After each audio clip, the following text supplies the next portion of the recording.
Hi, everybody. So in this very, very short video on valuations, because we have so many other videos on this channel about the valuation, I'm just going to be giving trustees a few tips.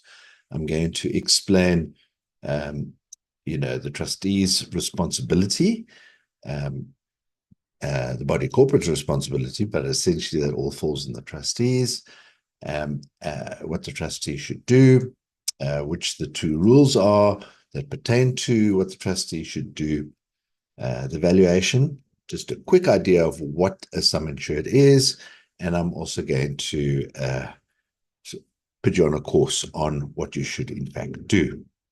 Okay, so without any further ado, and of course, there's an article linked to this, which is you can click through and get everything that I've told you in writing from an article, which you can download or cut and paste.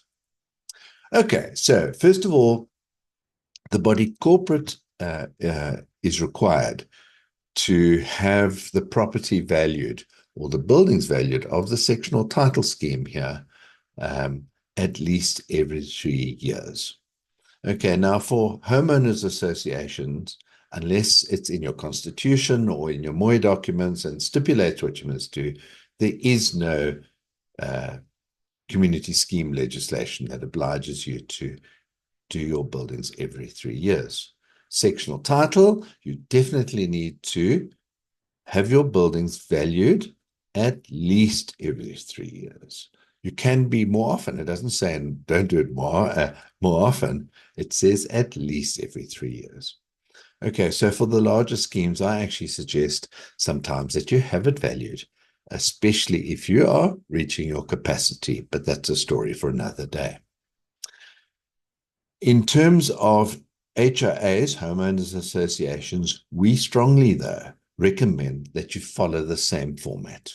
We believe, for various reasons, that HOAs should also value on these particular criteria. Okay, no more about HOAs. Sectional title it is.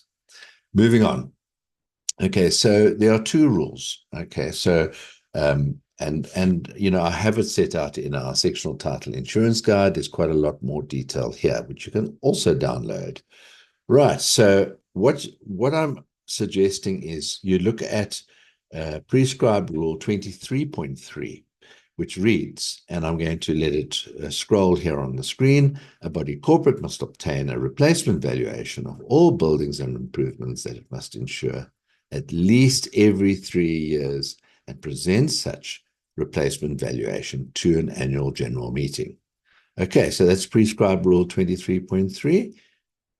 At least every 3 years, you must get a proper valuation done. Okay, point one.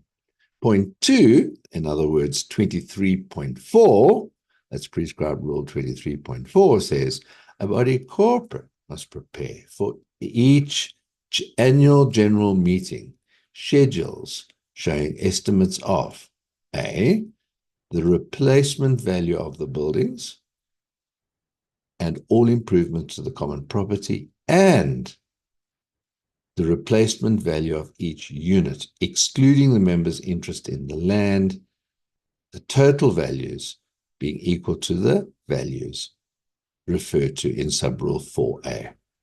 Okay, so in a nutshell, what does that mean? It means that the trustees or the body corporate must prepare a schedule of replacement values. And I always say, no photocopying the policy document schedules or what they call the PQ. No, prepare a schedule and get your broker to help you. Look, it's nowhere stated that a broker must do that. It's actually a body corporate function. But we at Addsure do that for you. There's an example. There's an example in our book. Go and have a look. I'll put a link here as well for you to download. Right. Now, once you understand that, that is the basic responsibility. But, really, at the end of the day, what does this mean? Okay, so I believe it means that you should get a suitably qualified valuer. Okay, somebody who is a member of the MIVSA, there we go. I'll put the criteria, go and look at their website. A valuer who's suitably qualified, or a quantity surveyor, somebody with a BSc or a quantity surveying qualification that is qualified.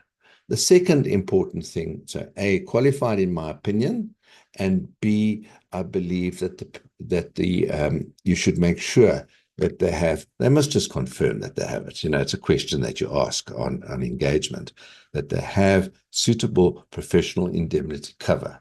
That means that if they make a mistake, that if you have recourse against them, that they have the suitable protection, either to protect themselves if you were being unreasonable and they were right, but alternatively to settle if they had in fact made a terrible mistake. Okay, so in a nutshell, that's what the trustees should be doing. Okay, and then, as I said, I'm just going to give you a brief sort of understanding. So the sum insured in the policy, as at day one, you have a sum insured, and that is your sum insured at the beginning of your year is usually your replacement value that you've now determined by way of the valuation, plus any additional sums that the banks might want to add, or that an owner might have renovated inside their section and they feel they would like to expand their coverage a little bit. Okay, so the sum insured would be the total of the valuation plus any additional sums. The policy should reflect, and your valuer should get you, not only the sum insured at the beginning of the insurance year, but they should account for escalations for the period of insurance, which we call escalation, and then inflation, which is just a keyword given to the insurance policy sort of way they're doing things, is the period of the escalation for the period of redesign and reconstruction. So I'm not going to go into detail there. Just know that there should be the sum insured plus the escalation for the period of insurance, plus a third figure being the escalation for the period of redesign and reconstruction. Okay, in the article that I've alluded to below here, if you look down in the comments, you can go and link to the article. I do explain a little bit more detail with an example. I'll put the example up here just quickly so that you can see what it should, more or less the format should be, but I'm not going to go into all of the detail. I've got a super video, by the way. It's called Escalation Inflation. What? With a question mark. I'm putting that up here. Go and have a look at that. There I've actually set it out very graphically and in easy layman understanding on how escalation and inflation works. So I'm not going to repeat it here. Go there now and go and watch that after watching this video. I think that might be the most helpful way of looking at it. Okay, so there we have it.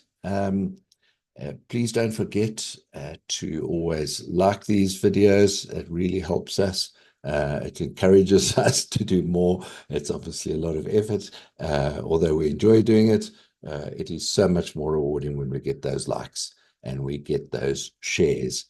So please don't forget to share. And of course, the best reward you can give us is a subscribe.